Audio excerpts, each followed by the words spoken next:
साध जना की अचरज कथा। वाहिगुरु जी का खालसा, वाहिगुरु जी की फतेह। मन्नै मार्ग ठाक न पाए, मन्नै पत स्यों प्रगट जाए। मन्नै मग ना चलै पंथ, मन्नै धर्म सेती संबंध। ऐसा नाम निरंजन होए, जे को मन जानै मन कोए। गुरु प्यारी साध संगत जीओ, पावन पवित्र बाणी जपजी ਸਾਹਿਬ ਜਿਸ ਦੀ ਲੜੀਵਾਰ ਵਿਚਾਰ ਆਪਾਂ ਸਾਂਝੀ ਕਰਦੇ ਆ ਰਹੇ ਹਾਂ। ਅੱਜ ਇਸ ਪਾਵਨ ਪਵਿੱਤਰ ਬਾਣੀ ਦੀ 14ਵੀਂ ਪੌੜੀ ਦੀ ਵਿਚਾਰ ਆਪਾਂ ਸਾਂਝੀ ਕਰਨੀ ਹੈ। ਮੰਨੈ ਮਾਰਗ ਠਾਕ ਨਾ ਪਾਏ। ਗੁਰਸਿੱਖੀ ਦਾ ਜਿਹੜਾ ਮਾਰਗ ਗੁਰੂ ਸਾਹਿਬ ਨੇ ਸਾਨੂੰ ਦਿੱਤਾ ਹੈ, ਉਹ ਆਪਣੇ ਗੁਰੂ ਜੀ ਦੀ ਗੱਲ ਨੂੰ, ਸੋਚ ਨੂੰ, ਵਿਚਾਰਧਾਰਾ ਨੂੰ, ਉਪਦੇਸ਼ ਨੂੰ, ਸਿੱਖਿਆ ਨੂੰ ਮੰਨਣ ਦਾ ਮਾਰਗ ਹੈ। ਭਾਵ ਇਹ ਹੈ ਵੀ ਇਸ ਮਾਰਗ ਤੇ ਚੱਲਣ ਵਾਲੇ ਨੇ ਆਪਣੀ ਮਤ ਤਿਆਗਣੀ ਹੈ ਤੇ ਗੁਰੂ ਕੀ ਮਤ ਗ੍ਰਹਿਣ ਕਰਨੀ ਹੈ, ਗੁਰੂ ਕੀ ਮਤ ਅਨੁਸਾਰ ਚੱਲਣਾ ਹੈ। ਜਿਹੜਾ ਗੁਰੂ ਦੀ ਗੱਲ ਸੁਣਦਾ ਤੇ ਮੰਨਦਾ ਹੈ, ਉਹਦੀ ਜਿਹੜੀ ਜੀਵਨ ਯਾਤਰਾ ਹੈ ਉਹ ਸਫਲ ਹੋ ਜਾਂਦੀ ਹੈ। ਭਾਵ ਜਿਵੇਂ ਗੁਰੂ ਸਾਹਿਬ ਸਾਨੂੰ ਕਹਿ ਰਹੇ ਨੇ, ਪ੍ਰਾਣੀ ਤੂੰ ਆਇਆ ਲਾਹਾ ਲੈਣ। ਅਸੀਂ ਜਿਹੜਾ ਲਾਹਾ ਲੈਣਾ ਆਇਆ ਨਾ, ਉਹ ਲਾਹਾ ਸਾਨੂੰ ਪ੍ਰਾਪਤ ਹੋ ਜਾਂਦਾ ਹੈ। ਮਨੁੱਖੀ ਜ਼ਿੰਦਗੀ ਬੜੀ ਕੀਮਤੀ ਹੈ, ਇਹ ਗੱਲ ਗੁਰੂ ਸਾਹਿਬ ਨੇ ਬਾਰ-ਬਾਰ ਸਾਨੂੰ ਸਮਝਾਈ ਹੋਈ ਹੈ। ਤੇ ਇਹਦੇ ਵਿੱਚ ਇਹਨੂੰ ਸਫਲ ਕਿਵੇਂ ਕਰ ਸਕਦੇ ਆ? ਕਹਿੰਦੇ ਸਭ ਤੋਂ ਪਹਿਲੀ ਗੱਲ ਹੈ, ਗੁਰ ਕੀ ਮਤ ਤੂੰ ਲੇਹ ਇਆਨੇ, ਭਗਤੀ ਬਿਨਾ ਬਹੁ ਡੁੱਬੇ ਸਿਆਣੇ। ਹੇ ਇਆਣੇ ਬੰਦੇ, ਤੂੰ ਗੁਰੂ ਕੀ ਮਤ ਪ੍ਰਾਪਤ ਕਰ। ਹੁਣ ਗੁਰੂ ਕੀ ਮਤ ਲੈਣ ਦਾ ਅਰਥ ਹੀ ਹੈ ਵੀ ਗੁਰੂ ਦੀ ਗੱਲ ਸੁਣਨੀ ਤੇ ਮੰਨ ਲੈਣੀ। ਦੇਖੋ, ਕੱਲੀ ਸੁਣਨੀ ਤੇ ਪੜ੍ਹਨੀ ਨਾਲ ਗੱਲ ਨਹੀਂ ਬਣਨੀ। ਸੁਣੀ ਵੀ ਬਾਣੀ ਬਹੁਤ ਜਾ ਰਹੀ ਹੈ, ਪੜ੍ਹੀ ਵੀ ਬਾਣੀ ਬਹੁਤ ਜਾ ਰਹੀ ਹੈ, ਇਹਦੇ ਵਿੱਚ ਕੋਈ ਕਮੀ ਨਹੀਂ ਹੈ। ਪੜ੍ਹਨ ਸੁਣਨ ਵਿੱਚ ਅਸੀਂ ਬਹੁਤ ਅੱਗੇ ਚਲੇ ਗਏ। ਮਤਲਬ ਜਿਹੜਾ ਇੱਕ ਸਾਡਾ ਲੈਸਨ ਸੀ ਨਰਸਰੀ ਦਾ ਕਿ ਆਇਓ ਸੁਣਨ ਪੜ੍ਹਨ ਕੋ ਬਾਣੀ, ਉਹ ਅਸੀਂ ਕੰਪਲੀਟ ਕਰ ਲਿਆ। ਅਸੀਂ ਉਹ ਕਲਾਸ ਹੁਣ ਪਾਸ ਕਰ ਚੁੱਕੇ ਹਾਂ। ਹੁਣ ਗੱਲ ਹੈ ਵੀ ਜੋ ਗੁਰੂ ਸਾਹਿਬ ਕਹਿ ਰਹੇ ਨੇ, ਜੋ ਗੁਰ ਕਹੈ ਸੋਈ ਭਲ ਮੰਨੋ, ਹਰ ਹਰ ਕਥਾ ਨਿਰਾਲੀ। ਹੁਣ ਗੱਲ ਮੰਨਣ ਤੇ ਖੜੀ ਹੈ। ਤੇ ਮੰਨਣ ਵਾਲਾ ਜਿਹੜਾ ਹੁੰਦਾ ਹੈ, ਉਹਦੀ ਅਵਸਥਾ ਬੜੀ ਉੱਚੀ ਹੋ ਜਾਂਦੀ ਹੈ ਜਦੋਂ ਗੁਰੂ ਦੀ ਗੱਲ ਮੰਨ ਲੈਂਦਾ ਹੈ। ਦੇਖੋ, ਆਪਾਂ ਮੰਨਣਾ ਕੀ ਹੈ, ਮੈਂ ਪਹਿਲਾਂ ਵੀ ਬੇਨਤੀ ਆਪਾਂ ਸਾਂਝੀ ਕੀਤੀ ਹੈ ਤੁਹਾਡੇ ਨਾਲ। ਇੱਕ ਤੇ ਅਸੀਂ ਗੁਰਬਾਣੀ ਦੀ ਵਿਚਾਰਧਾਰਾ ਨੂੰ ਸੁਣਨਾ, ਸਮਝਣਾ ਤੇ ਉਹਨੂੰ ਮੰਨਣਾ ਹੈ। ਉਹ ਵਿਚਾਰਧਾਰਾ ਸਾਨੂੰ ਕਿੱਥੇ ਲੈ ਕੇ ਜਾਏਗੀ? ਉਹ ਸਾਨੂੰ ਐਡੀ ਬ੍ਰੌਡ ਮਾਈਂਡਡ ਕਰ ਦੇਗੀ, ਸਾਡੀ ਸੋਚ ਨੂੰ, ਸਾਡੀ ਅਕਲ ਨੂੰ ਇੰਨਾ ਵਿਸ਼ਾਲ ਕਰ ਦੇਗੀ, ਸਾਡੇ ਚ ਗਿਆਨ ਇੰਨਾ ਪ੍ਰਕਾਸ਼ ਹੋ ਜਾਏਗਾ, ਇੰਨਾ ਬੌਧਿਕ ਲੈਵਲ ਉੱਚਾ ਹੋ ਜਾਏਗਾ ਕਿ ਗੁਰੂ ਸਾਹਿਬ ਗੁਰਬਾਣੀ ਦੇ ਰਾਹੀਂ ਸਾਨੂੰ ਉਸ ਕਰਤੇ ਨਾਲ ਜੋੜ ਦੇਣਗੇ, ਜਿਸ ਕਰਤੇ ਪੁਰਖ ਦਾ ਹੁਕਮ ਸਾਰੇ ਸੰਸਾਰ ਵਿੱਚ ਚੱਲ ਰਿਹਾ, ਸਾਰੀ ਕਾਇਨਾਤ ਵਿੱਚ ਚੱਲ ਰਿਹਾ। ਤੁਹਾਨੂੰ ਉਸ ਹੁਕਮ ਤੱਕ ਲੈ ਜਾਣਗੇ ਜਿਹੜਾ ਹੁਕਮ ਸਾਰੇ ਪਾਸੇ ਵਰਤ ਰਿਹਾ। ਉਹ ਹੁਕਮ ਨੂੰ ਜਦੋਂ ਅਸੀਂ ਮੰਨਣ ਲੱਗ ਗਏ ਤਾਂ ਉਹ ਤੋਂ ਬਾਅਦ ਜਿਹੜੀ ਖੇਡ ਵਰਤਣੀ ਹੈ ਉਹ ਫਿਰ ਇੱਥੇ ਖੜੀ ਹੈ। ਭਾਵ ਜਦੋਂ ਕੋਈ ਗੁਰਬਾਣੀ ਨੂੰ ਪਹਿਲਾਂ ਗੁਰੂ ਦੀ ਗੱਲ ਮੰਨਦਾ ਹੈ, ਗੁਰੂ ਦੀ ਗੱਲ ਮੰਨਦਾ ਉਹਦੇ ਅੰਦਰ ਇੰਨਾ ਵਿਸ਼ਾਲ ਗਿਆਨ ਪ੍ਰਗਟ ਹੋ ਜਾਂਦਾ ਹੈ, ਇੰਨਾ ਪ੍ਰਕਾਸ਼ ਹੋ ਜਾਂਦਾ ਹੈ, ਇੰਨਾ ਚਾਨਣ ਹੋ ਜਾਂਦਾ ਹੈ, ਅਧਿਆਤਮਿਕ ਲੈਵਲ ਇੰਨਾ ਉੱਚਾ ਸੁੱਚਾ ਹੋ ਜਾਂਦਾ ਹੈ। ਉਹ ਉਸ ਕਰਤੇ ਦੇ ਇਸ ਬ੍ਰਹਿਮੰਡੀ ਨਿਯਮ ਨੂੰ, ਹੁਕਮ ਨੂੰ, ਉਸ ਕਰਤੇ ਦੀ ਖੇਡ ਨੂੰ ਸਮਝ ਕੇ ਉਹਦੇ ਵਿੱਚ ਅਭੇਦ ਹੋ ਜਾਂਦਾ ਹੈ। ਉਹ ਇੱਕ ਇੱਕ ਬਚਨ, ਇੱਕ ਇੱਕ ਹੁਕਮ ਸੱਤ ਕਰਕੇ ਮੰਨਣ ਲੱਗ ਜਾਂਦਾ ਹੈ। ਉਸ ਜੀਵ ਦੀ ਅਵਸਥਾ ਹੈਗੀ ਆ ਜੋ ਗੁਰੂ ਸਾਹਿਬ ਨੇ ਇਹਨਾਂ ਪੌੜੀਆਂ 'ਚ ਬਿਆਨ ਕੀਤੀ ਹੈ, ਸਾਡੀ ਨਹੀਂ ਹੈਗੀ। ਮੈਨੂੰ ਫਿਰ ਆਪਾਂ ਭੁਲੇਖਾ ਨਾ ਖਾ ਜਾਈਏ। ਆਪਾਂ ਹੁਣ ਪਤਾ ਕੀ ਹੁੰਦਾ, ਮੇਰੇ ਵਰਗੇ ਬੰਦੇ ਦੇ ਮਨ 'ਚ ਖਿਆਲ ਹੁੰਦਾ ਮੈਂ ਤਾਂ ਬਾਣੀ ਬਹੁਤ ਪੜ੍ਹਦਾ ਜੀ, ਮੈਂ ਤਾਂ ਬਹੁਤ ਸੁਣਦਾ, ਮੇਰੇ ਤਾਂ ਬੜੀਆਂ ਰੁਕਾਵਟਾਂ ਪੈਂਦੀਆਂ ਨੇ, ਮੇਰੇ ਤੇ ਕੰਮ ਨਹੀਂ ਬਣਦੇ, ਮੇਰੇ ਨਾਲ ਤੇ ਆਹ ਹੁੰਦਾ ਉਹ ਹੁੰਦਾ। ਕਿਉਂਕਿ ਅਸੀਂ ਹਲੇ ਉੱਥੇ ਪਹੁੰਚੇ ਹੀ ਨਹੀਂ ਹਾਂ। ਇਹ ਤੇ ਪਹੁੰਚੇ ਹੋਏ ਦੀ ਗੱਲ ਹੈ, ਜੋ ਮੰਜ਼ਿਲ ਪਾ ਚੁੱਕਿਆ ਹੈ, ਜੋ ਮੰਜ਼ਿਲ ਤੇ ਪਹੁੰਚ ਚੁੱਕਿਆ ਹੈ, ਪਹੁੰਚੇ ਹੋਏ ਦੀ ਅਵਸਥਾ ਹੈ। ਅਸੀਂ ਹੋ ਸਕਦਾ ਅਸੀਂ ਸਫ਼ਰ 'ਚ ਹੋਈਏ। ਸਫ਼ਰ ਦੇ ਵਿੱਚ ਜਦੋਂ ਹੁੰਨੇ ਆ ਤੇ ਥਕਾਵਟ ਵੀ ਹੁੰਦੀ ਹੈ, ਰੁਕਾਵਟ ਵੀ ਹੁੰਦੀ ਹੈ, ਅਕਾਵਟ ਵੀ ਹੁੰਦੀ ਹੈ। ਬੰਦਾ ਥੱਕਦਾ ਵੀ ਹੈ, ਰੁਕਦਾ ਵੀ ਹੈ, ਅੱਕਦਾ ਵੀ ਹੈ, ਝੱਕਦਾ ਵੀ ਹੈ, ਕੋਈ ਮੁੱਕ ਵੀ ਜਾਂਦਾ ਹੈ। ਤੋ ਇੱਥੇ ਹੁਣ ਜ਼ਿਕਰ ਹੈ ਜੋ ਪਹੁੰਚ ਗਿਆ, ਜਿਹਨੇ ਮੰਜ਼ਿਲ ਪ੍ਰਾਪਤ ਕੀਤੀ ਹੈ, ਕਹਿੰਦੇ ਮੰਨੈ। ਹੁਣ ਮੰਨੈ ਕੀ ਹੁੰਦਾ ਹੈ? ਮੰਨੈ ਦਾ ਅਰਥ ਹੈ ਜਿਸਨੇ ਗੁਰੂ ਦੀ ਗੱਲ ਨੂੰ ਮੰਨ ਲਿਆ ਹੈ। ਮੰਨਣ ਵਾਲਾ, ਜੋ ਮੰਨਦਾ ਹੈ, ਮੰਨਣ ਨਾਲ। ਜੋ ਹੀ ਕੋਈ ਜਗਿਆਸੂ ਗੁਰੂ ਦੀ ਗੱਲ ਨੂੰ ਮੰਨ ਲੈਂਦਾ ਹੈ, ਮੰਨਣ ਨਾਲ ਕੀ ਹੁੰਦਾ ਹੈ? ਮਾਰਗ ਠਾਕ ਨਾ ਪਾਏ।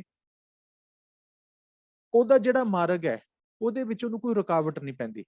ਹੁਣ ਮਾਰਗ ਕੀ ਹੈ? ਇੱਕ ਤੇ ਮਾਰਗ ਨੇ ਸੰਸਾਰੀ, ਧਿਆਨ ਵਿੱਚ ਰੱਖਿਓ।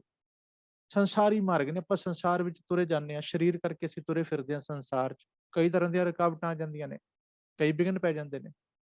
ਗੁਰੂ ਗੋਬਿੰਦ ਸਿੰਘ ਮਹਾਰਾਜ ਜੀ ਨੂੰ ਪਹਿਲਾਂ ਸਰਸਾ ਨੇ ਵਿਘਨ ਪਾਤਾ, ਫਿਰ ਚਮਕੌਰ ਦੀ ਗੜੀ 'ਚ ਘੇਰ ਲਿਆ। ਉਹ ਇੱਕ ਤਰ੍ਹਾਂ ਨਾਲ ਹੈ ਤੇ ਰੁਕਾਵਟੇ ਸੀ ਨਾ। ਇੱਥੇ ਅਰਥ ਵੀ ਰੁਕਾਵਟ ਪੈਂਦੀ ਨਹੀਂ। ਉੱਥੇ ਮਹਾਰਾਜ ਨੂੰ ਰੁਕਣਾ ਪੈ ਗਿਆ, ਸਰਸਾ ਤੇ ਵੀ ਰੁਕਣਾ ਪਿਆ, ਚਮਕੌਰ ਵੀ ਰੁਕਣਾ ਪਿਆ। ਹੋਰ ਵੀ ਕਈ ਥਾਂ ਤੇ ਘੇਰੇ ਪੈਂਦੇ ਰਹੇ, ਜੰਗਾਂ ਹੁੰਦੀਆਂ ਰਹੀਆਂ, ਉਹ ਰੁਕਾਵਟੇ ਹੁੰਦੀਆਂ ਨਾ। ਹੁਣ ਇਹਦੇ ਦੋ ਅਰਥ ਕਰਾਂਗੇ ਆਪਾਂ। ਇੱਕ ਤੇ ਹੁੰਦਾ ਵੀ ਉਹ ਇਹਦੀ ਪਰਵਾਹ ਹੀ ਨਹੀਂ ਮੰਨਦਾ, ਰੁਕਾਵਟ ਪੈ ਵੀ ਗਈ, ਵਿਘਨ ਪੈ ਵੀ ਗਿਆ, ਅੜਚਣ ਆ ਵੀ ਗਈ, ਪਰਵਾਹ ਹੀ ਕੋਈ ਨਹੀਂ। ਹੁਣ ਜਿਹੜੀ ਇੱਥੇ ਗੱਲ ਚੱਲ ਰਹੀ ਹੈ, ਅਸਲ ਵਿੱਚ ਇੰਜ ਲੱਗਦਾ ਇਹ ਗੱਲ ਆਤਮਿਕ ਲੈਵਲ ਦੀ ਹੋ ਰਹੀ ਹੈ ਕਿ ਆਤਮਿਕ ਤੌਰ ਤੇ ਕੋਈ ਵਿਕਾਰ, ਕੋਈ ਅਵਗੁਣ, ਕੋਈ ਅਗਿਆਨ, ਕੋਈ ਭਰਮ ਉਹਦਾ ਰਾਹ ਨਹੀਂ ਰੋਕ ਸਕਦਾ। ਉਹ ਆਪਣੀ ਮੰਜ਼ਿਲ ਤੇ ਸਪਸ਼ਟ ਹੈ, ਆਪਣੇ ਮਾਰਗ ਤੇ ਸਪਸ਼ਟ ਹੈ, ਚੱਲਿਆ ਜਾਂਦਾ ਹੈ। ਕਿਉਂਕਿ ਸੰਸਾਰ ਵਿੱਚ ਰਹਿ ਕੇ ਆਪਾਂ ਨਿਰੰਕਾਰ ਤੱਕ ਪਹੁੰਚਣਾ ਹੈ। ਅਸੀਂ ਹੀ ਰੱਬ ਬਣਨਾ, ਇੰਜ ਕਹਿ ਲਓ ਸੌਖੇ ਅਸੀਂ ਰੱਬ ਨੂੰ ਮਿਲਣਾ ਕਹਿ ਲੈਂਦੇ, ਆਪਾਂ ਕਹਿ ਲਓ ਵੀ ਅਸੀਂ ਰੱਬ ਬਣਨਾ ਹੈ।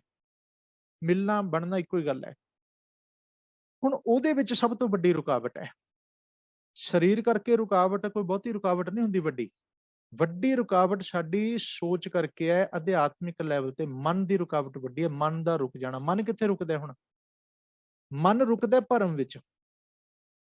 ਭਰਮ ਪੈਦਾ ਹੁੰਦਾ ਅਗਿਆਨ ਚੋਂ, ਤੇ ਅਗਿਆਨ ਚੋਂ ਭਰਮ ਪੈਦਾ ਹੁੰਦਾ। ਭਰਮ ਸਾਡੇ ਦੇ ਰਸਤੇ 'ਚ ਵਿਘਨ ਪੈਦਾ ਕਰਦਾ, ਠਾਕ ਪਾਉਂਦਾ। ਠਾਕ ਦਾ ਅਰਥ ਹੈ ਰੁਕਾਵਟ ਪੈਦਾ ਕਰਦਾ। ਅਸੀਂ ਝੂਠ ਨੂੰ ਸੱਚ ਮੰਨ ਲਿਆ, ਸੱਚ ਨੂੰ ਝੂਠ ਮੰਨ ਲਿਆ, ਵਿਘਨ ਪੈ ਗਿਆ। ਅਸੀਂ ਭਰਮ ਨੂੰ ਧਰਮ ਮੰਨ ਲਿਆ, ਵਿਘਨ ਪੈ ਗਿਆ। ਅਸੀਂ ਅਧਰਮ ਨੂੰ ਧਰਮ ਮੰਨ ਲਿਆ, ਵਿਘਨ ਪੈ ਗਿਆ। ਅਸੀਂ ਮਾਇਆ ਨਾਲ, ਸੰਸਾਰ ਨਾਲ ਇੰਨੀ ਕੁ ਅਟੈਚਮੈਂਟ ਕਰ ਲਈ ਕਿ ਹੁਣ ਡਿਟੈਚ ਨਹੀਂ ਹੋ ਰਿਹਾ ਜਾ ਰਿਹਾ, ਵਿਘਨ ਪੈ ਗਿਆ। ਇਹ ਠਾਕ ਹੈ। ਭਾਵ ਸੌਖੇ ਅਰਥਾਂ 'ਚ ਅਰਥ ਕਰਦੇ ਆ ਇਹਦਾ, ਸੌਖੇ ਰੂਪ 'ਚ, ਕਿ ਅਧਿਆਤਮਿਕ ਲੈਵਲ ਤੇ ਕੋਈ ਵਿਕਾਰ, ਕੋਈ ਭਰਮ, ਕੋਈ ਅਵਗੁਣ, ਕੋਈ ਅਗਿਆਨ ਉਹਦੇ ਅਧਿਆਤਮਿਕ ਲੈਵਲ ਦੇ ਰਸਤੇ ਵਿੱਚ ਰੁਕਾਵਟ ਨਹੀਂ ਪਾ ਸਕਦਾ। ਜੋ ਰੱਬ ਨੂੰ ਮੰਨਦਾ ਹੈ, ਗੁਰੂ ਨੂੰ ਮੰਨਦਾ ਹੈ, ਬਾਣੀ ਨੂੰ ਮੰਨਦਾ ਹੈ, ਉਹਦੇ ਹੁਕਮ ਨੂੰ ਮੰਨਦਾ ਹੈ, ਉਹਦੇ ਜ਼ਿੰਦਗੀ 'ਚ ਫਿਰ ਰੁਕਾਵਟ ਨਹੀਂ ਆਉਂਦੀ। ਉਹ ਆਪਣੇ ਮੰਜ਼ਿਲ ਵੱਲ ਤੁਰਿਆ ਜਾਏਗਾ। ਉਹ ਇਹ ਨਹੀਂ ਕਹੇਗਾ ਜੀ ਹੁਣ ਤੇ ਮੇਰੇ ਤੇ ਦੁੱਖ ਆ ਗਏ, ਚਲੋ ਮੈਂ ਤੇ ਰਸਤਾ ਛੱਡ ਦਿੰਦਾ, ਮੇਰੇ ਤੇ ਬੜੀਆਂ ਮੁਸ਼ਕਲਾਂ ਆ ਗਈਆਂ ਜੀ, ਮੈਂ ਕੀ ਕਰਨਾ ਇਸ ਪਾਸੇ ਜਾ ਕੇ। ਦੇਖੋ ਲੋਕ ਰਾਹ ਬਦਲਦੇ ਨੇ ਨਾ ਸੰਸਾਰ 'ਚ। ਨਿੱਕੀ ਮੋਟੀ ਘਟਨਾ ਘਟ ਗਈ, ਹਾਏ ਹਾਏ ਜੀ ਦੁੱਖ ਬੜਾ ਆ ਗਿਆ ਸੀ ਤੇ ਜੀ ਗੁਰੂ ਨੂੰ ਮੰਨਣਾ ਛੱਡਤਾ। ਲੋਕ ਅੰਮ੍ਰਿਤ ਛੱਡ ਦਿੰਦੇ ਨੇ। ਸਿੱਖੀ ਛੱਡ ਗਏ ਜੀ ਲੋਕ, ਸਾਡਾ ਤੇ ਕੰਮ ਨਹੀਂ ਜੀ ਬਣਿਆ ਸੀ ਤੇ ਗੁਰੂ ਛੱਡਤਾ ਜੀ। ਸਾਡੇ ਅਸੀਂ ਤੇ ਜੀ ਬਾਲ ਤਾਂ ਕਟਾ ਲਏ ਜੀ, ਇੱਥੇ ਸਾਡੇ ਐ ਨੁਕਸਾਨ ਹੋਣ ਲੱਗ ਗਏ ਜੀ। ਇਹ ਹੁੰਦੀ ਹੈ ਰੁਕਾਵਟ। ਕਿਉਂ? ਭਰਮ ਬਹੁਤ ਵੱਡਾ ਹੈ, ਬਹੁਤ ਵੱਡਾ ਭਰਮ ਹੈ ਇਸ ਬੰਦੇ ਦਾ। ਅਗਿਆਨ ਭਰਿਆ ਪਿਆ, ਹਨੇਰਾ ਹੀ ਹਨੇਰਾ ਮਨ ਦੇ ਅੰਦਰ। ਇਹ ਬਣ ਗਈ ਠਾਕ, ਬਣ ਗਈ ਰੁਕਾਵਟ, ਬਣ ਗਈ। ਨਹੀਂ ਪਾਰ ਹੋ ਸਕਦੇ ਤੁਸੀਂ। ਐਸਾ ਬੰਦਾ ਸਰੀਰ ਕਰਕੇ ਭਾਵੇਂ ਸਾਰੀ ਉਮਰ ਦੌੜਿਆ ਭੱਜਿਆ ਫਿਰੇ, ਪਰ ਮਨ ਕਰਕੇ ਬਹੁਤ ਬੁਰੀ ਤਰ੍ਹਾਂ ਨਾਲ ਫਸਿਆ ਹੁੰਦਾ, ਰੁਕਿਆ ਹੁੰਦਾ। ਅਗਿਆਨ ਤੇ ਭਰਮ ਚੋਂ ਨਿਕਲਣਾ ਸਭ ਤੋਂ ਵੱਡੀ ਪ੍ਰਾਪਤੀ ਹੈ ਸਾਡੀ। ਹਲੇ ਤਾਂ ਸਾਨੂੰ ਅਗਿਆਨ ਦਾ ਨਹੀਂ ਪਤਾ, ਭਰਮ ਦਾ ਨਹੀਂ ਪਤਾ, ਨਿਕਲਾਂਗੇ ਕਦੋਂ ਆਪਾਂ? ਭਰਮ ਕੀ ਕਰਾਉਂਦਾ ਹੈ? ਭਰਮ 'ਚ ਫਸਿਆ ਬੰਦਾ ਝੂਠ ਬਾਤ ਸਾ ਸੱਚ ਕਰ ਜਾਤੀ, ਸਤ ਹੋਵਨ ਮਨ ਲੱਗਿਆ ਨਾ ਰਾਤੀ। ਝੂਠ ਨੂੰ ਸੱਚ ਮੰਨੀ ਬੈਠਾ ਹੈ, ਸੱਚ ਨੂੰ ਰੱਤੀ ਜਿੰਨਾ ਵੀ ਪਸੰਦ ਨਹੀਂ ਕਰਦਾ। ਸੱਚੀ ਗੱਲ ਤਾਂ ਰੱਤੀ ਜਿੰਨੀ ਵੀ, ਰਾਤੀ ਦਾ ਅਰਥ ਹੈ ਰੱਤੀ ਜਿੰਨੀ, ਰੰਚਕ ਮਾਤਰ, ਤਿਲ ਜਿੰਨੀ, ਥੋੜੀ ਜਿਹੀ ਵੀ। ਸਤ ਹੋਵਨ ਮਨ ਲੱਗੇ ਨਾ ਰਾਤੀ। ਰੱਤੀ ਜਿੰਨੀ ਵੀ ਗੱਲ ਸੱਚੀ ਤਾਂ ਇਹਦੇ ਮਨ ਨੂੰ ਲੱਗਦੀ ਹੋਈ ਨਹੀਂ, ਲੱਗਣੇ ਨਹੀਂ ਦਿੰਦਾ। ਝੂਠ ਨੂੰ ਪਹਾੜ ਬਣਾ ਕੇ ਪੇਸ਼ ਕਰਦਾ। ਬਾਵੈ ਮਾਰਗ ਟੇਢਾ ਚੱਲਣਾ, ਸਿੱਧਾ ਛੋੜ ਅਪੂਠਾ ਬੁਣਨਾ। ਸਿੱਧੇ ਰਸਤੇ ਤੇ ਪੁੱਠੇ ਪਾਸੇ ਤੁਰਿਆ ਫਿਰਦਾ, ਪੁੱਠਾ ਰਸਤੇ ਨੂੰ ਫੜੀ ਫਿਰਦਾ, ਸਿੱਧੇ ਰਸਤੇ ਨੂੰ ਛੱਡੀ ਬੈਠਾ ਹੈ। ਇਹ ਭਰਮ ਹੈ। ਹੁਣ ਜਿਹਦੇ ਅੰਦਰੋਂ ਭਰਮ ਨਿਕਲ ਗਿਆ, ਜੋ ਅਗਿਆਨਤਾ ਦੀ ਅੰਧਕਾਰ ਚੋਂ, ਅਗਿਆਨਤਾ ਦੇ ਖੂਹ ਚੋਂ, ਅਗਿਆਨਤਾ ਦੀ ਖੱਡ ਚੋਂ ਨਿਕਲ ਗਿਆ, ਉਹਨੂੰ ਕੋਈ ਰੁਕਾਵਟ ਪੈਂਦੀ ਨਹੀਂ। ਉਹਦੇ ਸਾਹਮਣੇ ਲਾਲਚ ਰੁਕਾਵਟ ਨਹੀਂ ਪੈਂਦਾ, ਉਹਦੇ ਸਾਹਮਣੇ ਮੌਤ ਦਾ ਡਰ ਰੁਕਾਵਟ ਨਹੀਂ ਬਣਦਾ, ਉਹਦੇ ਸਾਹਮਣੇ ਕੋਈ ਮੋਹ ਰੁਕਾਵਟ ਨਹੀਂ ਬਣਦਾ, ਹੰਕਾਰ ਰੁਕਾਵਟ ਨਹੀਂ ਬਣਦਾ, ਨਹੀਂ ਬਣਦਾ ਰੁਕਾਵਟ। ਬਸ ਇਹ ਇਸੇ ਗੱਲ ਨੂੰ ਕਹਿ ਰਹੇ ਨੇ, ਮੰਨੈ ਮਾਰਗ ਠੱਗ ਨਾ ਪਾਏ। ਧਰਮ ਦੇ ਰਸਤੇ ਤੇ ਤੁਰਨ ਲੱਗਿਆਂ, ਅਧਿਆਤਮਿਕ ਰਸਤੇ ਤੇ ਤੁਰਦਿਆਂ ਉਹਦੀ ਜ਼ਿੰਦਗੀ 'ਚ ਕੋਈ ਵਿਕਾਰ, ਕੋਈ ਅਵਗੁਣ, ਕੋਈ ਬੰਧਨ, ਕੋਈ ਭਰਮ ਰੁਕਾਵਟ ਨਹੀਂ ਪਾ ਸਕਦਾ। ਭਾਵ ਉਹ ਕਿਸੇ ਵੀ ਮੋਹ ਵਿੱਚ, ਬੰਧਨ ਵਿੱਚ, ਵਿਕਾਰ ਵਿੱਚ ਨਹੀਂ ਫਸਦਾ। ਉਹ ਇੰਨਾ ਸਪਸ਼ਟ, ਇੰਨਾ ਕਲੀਅਰ, ਇੰਨਾ ਚੜ੍ਹਦੀ ਕਲਾ 'ਚ, ਇੰਨਾ ਗਿਆਨ ਦੇ ਵਿੱਚ ਵਿਚਰਦਾ ਹੈ, ਇੰਨੇ ਪ੍ਰਕਾਸ਼ ਵਿੱਚ ਵਿਚਰਦਾ ਹੈ। ਬਾਣੀ ਦੇ ਵਿੱਚ ਕੁਝ ਪੰਕਤੀਆਂ ਨੇ, ਮਹਾਰਾਜ ਕਹਿੰਦੇ ਦੇਖੋ, ਤੁਧ ਬਿਨ ਸਿੱਧੀ ਕਿਨੈ ਨਾ ਪਾਈਆ, ਕਰਮ ਮਿਲੈ ਨਾਹੀ ਠਾਕ ਰਹਾਈਆ, ਮੰਨੈ ਮਾਰਗ ਠੱਗ ਨਾ ਪਾਏ। ਜਿਹਦੇ ਤੇ ਬਖਸ਼ਿਸ਼ ਹੋ ਜਾਏ, ਕਰਮ ਹੀ ਮਿਲੈ ਨਾਹੀ ਠਾਕ ਰਹਾਈਆ, ਉਹਨੂੰ ਕੋਈ ਰੁਕਾਵਟ ਨਹੀਂ ਰਹਿ ਜਾਂਦੀ। ਮੰਨੇ ਹੁਕਮ ਸੋ ਪ੍ਰਗਟ ਜਾਏ, ਸੱਚ ਨਿਸ਼ਾਨੈ ਠਾਕ ਨਾ ਪਾਏ। ਜਾਂ ਅਸੀਂ ਹੋਰ ਪੜ੍ਹਦੇ ਹਾਂ, ਗੁਰਮੁਖਾਂ ਨੂੰ ਪੰਥ ਪ੍ਰਗਟਾ, ਦਰ ਠਾਕ ਨਾ ਕੋਈ ਪਾਏ। ਗੁਰਮੁਖਾਂ ਦਾ ਰਸਤਾ ਬੜਾ ਪ੍ਰਗਟ ਹੈ, ਕਲੀਅਰ ਹੈ, ਕੌਣ ਰੁਕਾਵਟ ਪਾ ਦੇਗਾ। ਉਹ ਸੰਸਾਰ ਦੀ ਰੁਕਾਵਟ ਦੀ ਗੱਲ ਨਹੀਂ ਕਰਦੇ, ਗੱਲ ਭਾਈ ਆਤਮਿਕ ਲੈਵਲ ਦੇ ਰੁਕਾਵਟ ਦੀ ਹੋ ਰਹੀ ਹੈ। ਅੰਦਰੋਂ ਰੁਕਾਵਟ ਨਹੀਂ, ਮਨ ਨਹੀਂ ਤੁਹਾਡਾ ਭਰਮ 'ਚ ਫਸਣਾ ਚਾਹੀਦਾ। ਕਰਮ ਧਰਮ ਪਖੰਡ 'ਚ ਮਨ ਫਸ ਗਿਆ ਤੇ ਰੁਕਾਵਟ ਪੈ ਗਈ। ਕਰਮ ਧਰਮ ਪਖੰਡ 'ਚੋਂ ਮਨ ਨਿਕਲ ਗਿਆ ਤੇ ਰੁਕਾਵਟ ਖਤਮ। ਮੰਨੈ ਜਿਹਨੇ ਗੁਰੂ ਮੰਨ ਲਿਆ, ਬਾਣੀ ਮੰਨ ਲਈ, ਜਿਹਨੇ ਸੱਚ ਮੰਨ ਲਿਆ, ਝੂਠ ਕੀ ਰੁਕਾਵਟ ਪਾਏਗਾ। ਦਹਿ ਦਿਸ ਇਹ ਮਨ ਧਾਵਦਾ, ਗੁਰ ਠਾਕ ਰਹਾਇਆ। ਮਨ ਕਹਿੰਦਾ ਸਾਡਾ ਭਟਕਦਾ ਸੀ, ਮਨ ਫਸਿਆ ਹੋਇਆ ਸੀ, ਪਰ ਗੁਰੂ ਨੇ ਕਿਰਪਾ ਕੀਤੀ, ਠਾਕ ਰਹਾਇਆ, ਗੁਰੂ ਨੇ ਸਾਨੂੰ ਬਖਸ਼ ਲਿਆ, ਇਹਦੀ ਰੁਕਾਵਟ ਚੋਂ ਕੱਢ ਲਿਆ। ਗੁਰਬਾਣੀ ਸਾਡੇ ਮਨ ਦੀਆਂ ਰੁਕਾਵਟਾਂ ਨੂੰ, ਮਨ ਦੇ ਬੰਧਨਾਂ ਨੂੰ, ਮਨ ਦੇ ਭਰਮ ਨੂੰ ਦੂਰ ਕਰਦੀ ਹੈ। ਅੱਗੇ, ਮੰਨੈ ਪਤ ਸਿਉ ਪ੍ਰਗਟ ਜਾਏ। ਹੁਣ ਜਿਹਨੇ ਸੱਚ ਨੂੰ ਮੰਨਿਆ, ਜਿਹਨੇ ਗੁਰੂ ਦੀ ਗੱਲ ਨੂੰ ਮੰਨਿਆ ਹੈ, ਪਤ ਨਾਲ, ਇੱਜ਼ਤ ਨਾਲ ਪ੍ਰਗਟ ਹੁੰਦਾ, ਉਹ ਇੱਜ਼ਤ ਨਾਲ, ਉਹਦੀ ਬੜੀ ਸੰਸਾਰ 'ਚ ਵੀ ਤੇ ਦਰ ਤੇ ਵੀ ਸ਼ੋਭਾ ਹੁੰਦੀ ਹੈ। ਪਤ ਸਿਉ ਪ੍ਰਗਟ, ਦੇਖੋ ਪ੍ਰਗਟ ਬਹੁਤ ਲੋਕ ਹੁੰਦੇ ਨੇ, ਪਰ ਪਤ ਸਿਉ ਪ੍ਰਗਟ ਬਹੁਤ ਥੋੜੇ ਹੁੰਦੇ ਨੇ। ਜਾਂ ਤਿਸ ਭਾਣਾ ਗੁਣ ਪ੍ਰਗਟ ਹੋਏ, ਸਤਿਗੁਰ ਆਪ ਸਵਾਰੇ। ਇਹ ਤਾਂ ਹੁਣ ਗੁਰੂ ਆਪ ਸਵਾਰਦੇ ਨੇ, ਤਾਂ ਪ੍ਰਗਟ ਹੋਏਗੀ ਸ਼ੋਭਾ। ਸੱਚਾ ਮਾਰਗ ਚੱਲਦਿਆਂ ਉਸਤਤ ਕਰੇ ਜਹਾਨ, ਮੰਨੈ ਪਤ ਸਿਉ ਪ੍ਰਗਟ ਜਾਏ। ਜਿਹੇ ਪ੍ਰਸਾਦ ਤੂੰ ਪ੍ਰਗਟ ਸੰਸਾਰ, ਸੁਖਮਨੀ ਸਾਹਿਬ 'ਚ ਪੜ੍ਹਦੇ ਆਪਾਂ, ਕਹਿੰਦੇ ਜਿਹਦੀ ਕਿਰਪਾ ਨਾਲ ਤੂੰ ਸੰਸਾਰ 'ਚ ਪ੍ਰਗਟ ਹੈ, ਤੇਰਾ ਨਾਮ ਹੈ, ਤੇਰੀ ਸ਼ੋਭਾ ਹੈ, ਤੇਰਾ ਫਰਜ਼ ਕੀ ਬਣਦਾ ਹੈ, ਤਿਸ ਪ੍ਰਭ ਕੋ ਮੂਲ ਨਾ ਮਨੋ ਵਿਸਾਰ।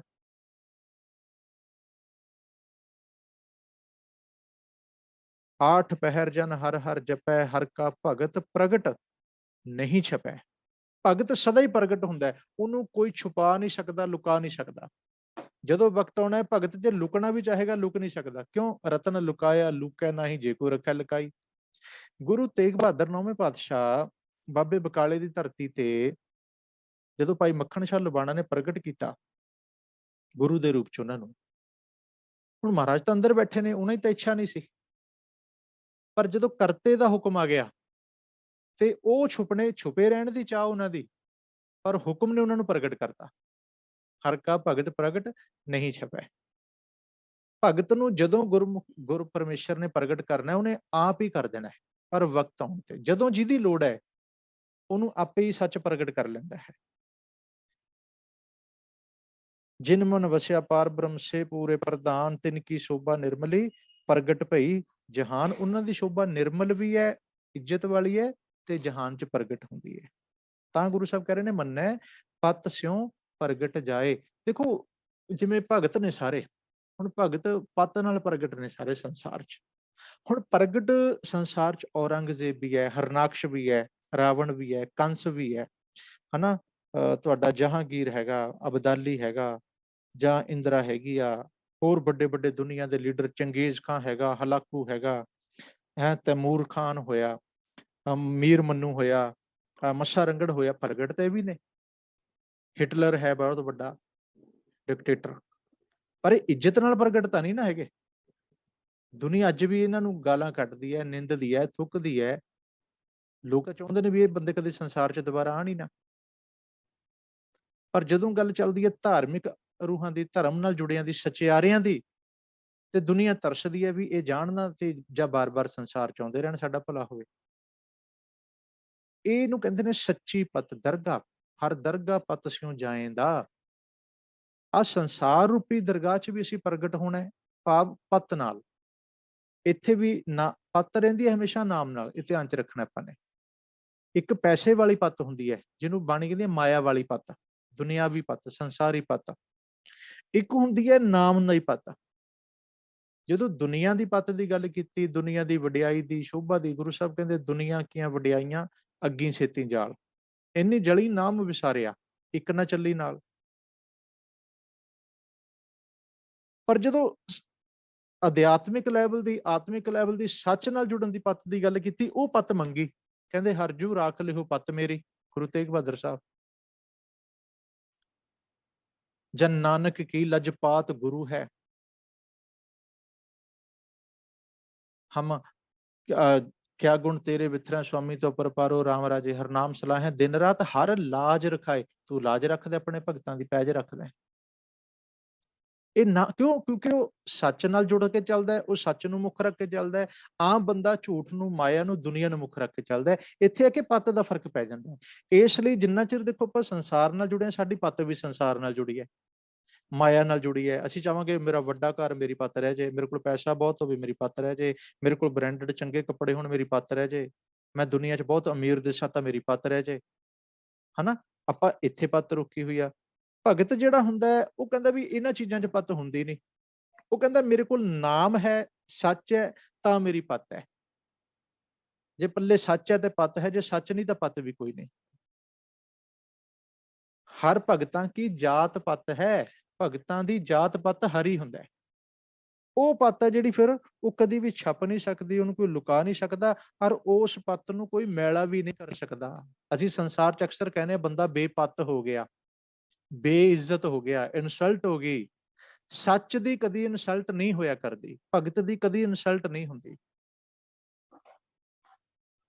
ਫਰਕ ਆ ਗਿਆ ਨਾ। ਹੁਣ ਦੇਖੋ ਸੰਸਾਰੀ ਬੰਦੇ ਦੀ ਇੱਜ਼ਤ ਤੇ ਬੜੀ ਪਤਲੀ ਹੁੰਦੀ ਹੈ, ਮਤਲਬ ਇੰਨੀ ਨਾਜ਼ੁਕ ਹੁੰਦੀ ਹੈ, ਕਦੇ ਵੀ ਖਤਮ ਹੋ ਸਕਦੀ ਹੈ, ਲੈ ਸਕਦੀ ਹੈ, ਖੋਈ ਜਾ ਸਕਦੀ ਹੈ, ਲੁੱਟੀ ਜਾ ਸਕਦੀ ਹੈ, ਖਤਮ ਕੀਤੀ ਜਾ ਸਕਦੀ ਹੈ, ਉਜਾੜੀ ਜਾ ਸਕਦੀ ਹੈ। ਭਗਤ ਦੀ ਪਰਵਾਹ ਹੀ ਨਹੀਂ, ਕਿਉਂ? ਉਹਦੀ ਸੰਸਾਰ ਵਾਲੀ ਹੁੰਦੀ ਨਹੀਂ, ਉਹਦੀ ਸੰਸਾਰ ਵਾਲੀ ਪਤ ਹੈ ਹੀ ਨਹੀਂ, ਉਹਨੂੰ ਡਰ ਵੀ ਕੋਈ ਨਹੀਂ। ਗੁਰੂ ਸਾਹਿਬ ਇਸ ਕਰਕੇ ਕਹਿ ਰਹੇ ਨੇ, ਕਹਿੰਦੇ ਅਗਰ ਅਸੀਂ ਦੇਖੋ ਹੁਣ ਇਹਨੂੰ ਦੂਜਾ ਪੱਖੀ ਵੀ ਦੇਖਾਂਗੇ, ਅਗਰ ਅਸੀਂ ਸੱਚ ਨਾਲ ਜੁੜਦੇ ਹਾਂ ਤੇ ਪੱਤ ਸਾਡੀ ਫਿਰ ਉਹ ਆਪ ਹੀ ਰੱਖਦਾ ਹੈ, ਸੰਸਾਰ ਵਿੱਚ ਵੀ ਰੱਖੇਗਾ ਉਹ ਨਿਰੰਕਾਰ। ਇਹਦਾ ਅਰਥ ਇਹ ਨਹੀਂ ਹੈ ਵੀ ਹੁਣ ਜੇ ਅਸੀਂ ਉਹਦੇ ਨਾਲ ਜੁੜਾਂਗੇ ਉਹ ਸਾਡੀ ਸੰਸਾਰ 'ਚ ਸਾਨੂੰ ਬੇਪੱਤਾ ਕਰ ਦੇਗਾ ਦੁਨੀਆ ਸਾਹਮਣੇ, ਨਹੀਂ। ਭਾਵ ਅਸੀਂ ਇੱਧਰੋਂ ਬੇਪਰਵਾਹ ਹੋ ਜਾਾਂਗੇ, ਉਹ ਪੱਤ ਰੱਖੇ ਭਾਵੇਂ ਨਾ ਰੱਖੇ, ਅਸੀਂ ਇੱਧਰੋਂ ਬੇਪਰਵਾਹ ਹੋ ਜਾਾਂਗੇ। ਹੁਣ ਜਿਹੜੀ ਸੁਰਤ ਸਾਡੀ ਇੱਥੇ ਅਟਕੀ ਹੋਈ ਹੈ ਨਾ, ਇਹੀ ਰੁਕਾਵਟ ਬਣੀ ਹੋਈ ਹੈ ਆਪਣੀ ਅਸਲ 'ਚ। ਅਸੀਂ ਦੁਨੀਆ 'ਚ ਪ੍ਰਗਟ ਹੋਣਾ ਚਾਹੁੰਦੇ ਹਾਂ, ਪਰ ਮਾਇਆਵੀ ਪੱਤ ਨਾਲ। ਉਹ ਕਹਿੰਦੇ ਤੂੰ ਪ੍ਰਵਾਨ ਹੋਏਗਾ ਨਾਮ ਦੇ ਪੱਤ ਨਾਲ। ਇਹ ਫਰਕ ਗੁਰੂ ਸਾਹਿਬ ਨੇ ਇੱਥੇ ਪਾਇਆ। ਕਿਉਂ? ਜਦੋਂ ਸੱਚ ਨੂੰ, ਗੁਰੂ ਦੀ ਮੱਤ ਨੂੰ ਮੰਨਦੇ ਹਾਂ, ਗੁਰੂ ਕੀ ਮੱਤ ਧਾਰਨ ਕਰਦੇ ਹਾਂ, ਗੁਰਬਾਣੀ ਦਾ ਉਪਦੇਸ਼ ਸੁਣਦੇ ਹਾਂ, ਤੇ ਕੀ ਹੁੰਦਾ? ਪੱਤ ਸਿਉ ਪ੍ਰਗਟ ਜਾਏ, ਮੰਨੈ ਮਗ ਨ ਚੱਲੈ ਪੰਥ। ਮਗ ਤੇ ਪੰਥ ਇਹਨਾਂ ਦਾ ਇੱਕੋ ਹੀ ਅਰਥ ਹੈ, ਰਸਤਾ, ਮਾਰਗ, ਰਾਹ। ਹੁਣ ਇਹਦਾ ਅਰਥ ਜੋ ਕੀਤਾ ਗਿਆ ਉਹ ਇਹ ਹੈ ਵੀ ਜਦੋਂ ਕੋਈ ਬਾਣੀ ਨੂੰ, ਗੁਰੂ ਦੀ ਗੱਲ ਨੂੰ ਮੰਨਦਾ ਹੈ, ਸੱਚ ਨੂੰ ਮੰਨਦਾ ਨਾ, ਉਹ ਫਿਰ ਆਮ ਧਰਮਾਂ ਦੇ ਰਸਤੇ, ਆਮ ਮਨਮੱਤਾਂ ਦੇ, ਆਮ ਮਜ਼ਹਬਾਂ ਦੇ, ਕਰਮ ਕਾਂਡਾਂ ਦੇ ਬੜੇ ਰਸਤੇ ਹੁੰਦੇ ਨੇ ਨਿਕਲਣ ਵਾਲੇ, ਛੋਟੇ ਛੋਟੇ, ਉਹਨਾਂ ਦੇ ਉੱਪਰ ਨਹੀਂ ਤੁਰਦਾ। ਵੱਖ-ਵੱਖ ਮਜ਼ਹਬਾਂ ਦੇ ਵੱਖ-ਵੱਖ ਵਿਚਾਰਧਾਰਾਵਾਂ ਦੀਆਂ ਮੱਤਾਂ ਨੂੰ ਫੋਲੋ ਨਹੀਂ ਕਰਦਾ। ਇਹ ਨਹੀਂ ਵੀ ਅੱਜ ਕਦੇ ਉੱਧਰ ਤੁਰ ਪਿਆ, ਪਰਸੋਂ ਉੱਧਰ ਤੁਰ ਪਿਆ, ਚੌਥੇ ਉੱਧਰ ਤੁਰ ਪਿਆ, ਪੰਜਵੇਂ ਉੱਧਰ ਤੁਰ ਪਿਆ। ਇਸ ਤਰ੍ਹਾਂ ਨਹੀਂ ਹੈ। ਜਿਵੇਂ ਸਾਡੇ 'ਚ ਕੁਝ ਲੋਕ ਨੇ ਨਾ, ਉਹ ਸੋਮਵਾਰ ਨੂੰ ਕਿਸੇ ਫਲਾਣੇ ਕੋਲ ਚਲ ਜਾਣਗੇ, ਮੰਗਲਵਾਰ ਨੂੰ ਕਿਸੇ ਮੰਦਿਰ, ਬੁੱਧਵਾਰ ਨੂੰ ਕਿਸੇ ਬਾਬੇ ਦੇ, ਵੀਰਵਾਰ ਨੂੰ ਕਿਸੇ ਪੀਰ ਦੇ, ਸ਼ੁੱਕਰਵਾਰ ਨੂੰ ਕਿਸੇ ਡੇਰੇ ਤੇ, ਸ਼ਨੀਵਾਰ ਨੂੰ ਸ਼ਨੀ ਦੇਵਤੇ ਦੇ, ਐਤਵਾਰ ਨੂੰ ਕੋਈ ਹੋਰ ਹੀ ਬਣਾਇਆ ਹੁੰਦਾ। ਇਹ ਚੀਜ਼ਾਂ ਨਹੀਂ ਹੈਗੀਆਂ। ਉਹ ਇੱਕ ਨਾਲ ਜੁੜਿਆ ਹੈ। ਕਬੀਰ ਪ੍ਰੀਤ ਇੱਕ ਸਿਉ ਕੀਏ ਆਣ ਦੁਬਿਧਾ ਜਾਏ। ਉਹਦੇ ਮਨ 'ਚੋਂ ਆਣ ਦੁਬਿਧਾ ਹੀ ਖਤਮ ਹੋ ਗਈ। ਮੰਨੈ ਮਗ ਨਾ ਚੱਲੇ ਪੰਥ। ਜਿਹਨੇ ਸੱਚ ਮੰਨ ਲਿਆ, ਉਹ ਝੂਠ ਵਾਲੇ ਪਾਸੇ ਕਿਉਂ ਜਾਏਗਾ? ਉਹ ਹੋਰ ਪਾਸੇ ਕਿਉਂ ਜਾਏਗਾ? ਉਹ ਦੂਜੇ ਪਾਸੇ ਕਿਉਂ ਜਾਏਗਾ? ਜਿਹੜਾ ਇੱਕ ਸੱਚ ਦੇ ਰਸਤੇ ਤੇ ਤੁਰ ਪਿਆ ਨਾ, ਉਹਨੇ ਹੋਰ ਪੰਥ ਰਸਤੇ ਜਿੰਨੇ ਮਰਜ਼ੀ ਹੋਣ, ਉਹ ਨਹੀਂ ਤੁਰਦਾ ਉਧਰ। ਉਹ ਤੇ ਕਹਿੰਦਾ ਇੱਕ ਕਬੀਰ ਜਿਹੇ ਮਾਰਗ ਪੰਡਿਤ ਗਏ ਪਾਤਸ਼ਾਹ ਪਰੀ ਬਹੀਰ। ਇੱਕ ਤੇ ਉਹ ਰਸਤੇ ਨੇ ਜਿੱਥੇ ਭੀੜ ਤੁਰੀ ਜਾ ਰਹੀ ਹੈ, ਦੁਨੀਆ ਜਾ ਰਹੀ ਹੈ, ਲਾਈਨਾਂ ਲੱਗੀਆਂ ਨੇ ਮਾਰ ਕੇ, ਕਰੋੜਾਂ ਦੀ ਗਿਣਤੀ 'ਚ ਦੁਨੀਆ ਜਾ ਰਹੀ ਹੈ, ਕਰੋੜਾਂ ਦੇ ਮੇਲੇ ਲੱਗਦੇ ਨੇ। ਅਸੀਂ ਕਹਿੰਦੇ ਫਲਾਣੀ ਥਾਂ ਤੇ ਏਡਾ ਵੱਡਾ ਮੇਲਾ ਜੀ, ਕਰੋੜ ਬੰਦੇ ਦਾ ਇਕੱਠ ਹੋ ਗਿਆ। ਉਹ ਕਬੀਰ ਜੀ ਕਹਿੰਦੇ ਕਹਿੰਦੇ ਉਹ ਤਾਂ ਪਾਂਡੇ ਦਾ ਮਾਰਗ ਹੈ, ਪਾਛੇ ਪਰੀ ਬਹੀਰ, ਭੀੜ ਹੈ ਉੱਥੇ, ਭਗਤ ਥੋੜੀ ਆ ਉੱਥੇ, ਭਗਤ ਕਿੱਥੇ ਜਾਂਦਾ ਹੈ। ਇੱਕ ਅਵਕਟ ਘਾਟੀ ਰਾਮ ਕੀ ਤੇ ਚੜ ਰਹੇ ਹੋ ਕਬੀਰ। ਭਗਤ ਤਾਂ ਮਾਇਆ ਸੰਸਾਰ ਸੌਖੇ ਰਸਤੇ ਤੇ ਤੁਰਦਾ ਹੀ ਨਹੀਂ, ਭਗਤ ਦਾ ਤਾਂ ਮਾਰਗ ਕਠਨ ਹੁੰਦਾ ਹੈ। ਭਗਤ ਅਵਕਟ ਘਾਟੀ ਤੇ ਚੜਦਾ ਹੈ। ਅਵਕਟ ਘਾਟੀ ਰਾਮ ਕੀ ਹੈ, ਸੱਚ ਦੀ। ਭਗਤ ਸੱਚ ਨੂੰ ਪ੍ਰਗਟ ਕਰਦਾ ਹਿਰਦੇ ਚੋਂ, ਸੱਚ ਨਾਲ ਪਹਿਲਾਂ ਸਾਂਝ ਪਾਉਂਦਾ, ਜੁੜਦਾ, ਸਮਝਦਾ, ਜਾਣਦਾ, ਪ੍ਰਗਟ ਕਰਦਾ, ਨਸ਼ਰ ਕਰਦਾ, ਉਹਦੇ ਨਾਲ ਜੁੜ ਕੇ ਫਿਰ ਉਹ ਸੰਸਾਰ ਨੂੰ ਵੰਡਦਾ। ਲੋਕ ਲੈਣ ਨੂੰ ਤਿਆਰ ਨਹੀਂ ਹੁੰਦੇ, ਉਹਨਾਂ ਨੂੰ ਮਨ ਮਨਾਉਂਦਾ, ਉਹ ਮੰਨਦੇ ਨਹੀਂ। ਫਿਰ ਉਹ ਕਹਿੰਦਾ ਮਨ ਮੰਨੇ ਲੋਕ ਨਾ ਭਤੀਜਾ, ਨਾ ਭਤੀਜਾ ਤਾਂ ਕਿਆ ਕੀਜੈ। ਪਰ ਉਹ ਬੇਪਰਵਾਹ ਹੈ, ਕਿਉਂ? ਕਿਉਂਕਿ ਮੰਨੈ ਮੱਗ ਨਾ ਚੱਲੇ ਪੰਥ। ਉਹ ਕਹਿੰਦਾ ਮੈਨੂੰ ਸੱਚ ਮੈਨੂੰ ਪੱਲੇ ਪੈ ਗਿਆ, ਮੈਨੂੰ ਗੱਲ ਸਮਝ ਆ ਗਈ, ਮੈਂ ਇਹਦਾ ਆਨੰਦ ਮਾਣਿਆ, ਪਰ ਹੁਣ ਇਹ ਨਹੀਂ ਮੈਂ ਤੁਹਾਡੇ ਵਾਂਗ ਥਾਂ ਥਾਂ ਤੇ ਭਟਕਾਂਗਾ। ਉਹ ਥਾਂ ਥਾਂ ਤੇ ਭਟਕਣਾ ਬੰਦ ਕਰ ਦਿੰਦਾ। ਇਹ ਨਹੀਂ ਵੀ ਅੱਜ ਉਹਨੇ ਕੋਈ ਨਵਾਂ ਰਸਤਾ ਬਣਾ ਲਿਆ ਪਰ ਮਨ ਨਵਾਂ ਬਣਾ ਲਿਆ, ਨਹੀਂ, ਇੱਕੋ ਹੀ ਰਸਤਾ ਹੈ, ਉਹ ਹੈ ਗੁਰੂ ਦੀ ਮੱਤ ਦਾ। ਮੰਨੈ ਧਰਮ ਸੇਤੀ ਸੰਬੰਧ। ਇਹ ਕਿਉਂ ਰਸਤਾ ਬਣਾਇਆ? ਕਿਉਂ? ਉਹਦਾ ਸੰਬੰਧ ਧਰਮ ਨਾਲ ਜੁੜ ਗਿਆ। ਧਰਮ ਦੇਖੋ ਕਿੱਡੀ ਪਿਆਰੀ ਚੀਜ਼ ਹੈ। ਧਰਮ ਨੇ ਕੀ ਸਾਡੇ ਚ ਤਬਦੀਲੀ ਲੈ ਕੇ ਆਂਦੀ? ਧਰਮ ਨੇ ਉਹਦੇ, ਧਰਮ ਕਹਿ ਲਓ ਸੱਚ, ਸੱਚ ਰੂਪੀ ਧਰਮ ਨੇ ਉਹਦੇ ਮਨ ਦੇ ਸਾਰੇ ਭਰਮ, ਸਾਰੇ ਕਪਟ, ਸਾਰੇ ਵਿਕਾਰ, ਸਾਰੇ ਔਗਣ ਧੋ ਕੇ ਰੱਖ ਦਿੱਤੇ, ਖਤਮ ਕਰ ਦਿੱਤੇ।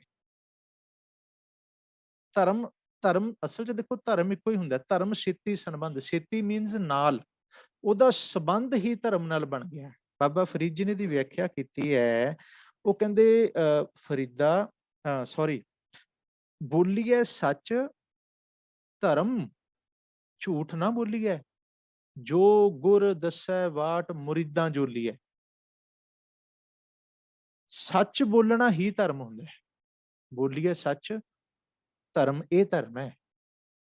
ਸੱਚ ਬੋਲ, ਸੱਚ ਕੀ ਬੋਲ। ਹੁਣ ਦੇਖੋ ਸੱਚ ਕੀ ਬੋਲ, ਸੱਚ ਦਾ ਅਰਥ ਕੀ ਹੈ? ਹੁਣ ਸਾਡੇ ਸੱਚ ਤੇ ਧਰਮ ਦੇ ਸੱਚ ਚ ਵੀ ਫਰਕ ਹੈ, ਇਹ ਚੀਜ਼ ਦਾ ਹਮੇਸ਼ਾ ਧਿਆਨ ਰੱਖਿਓ।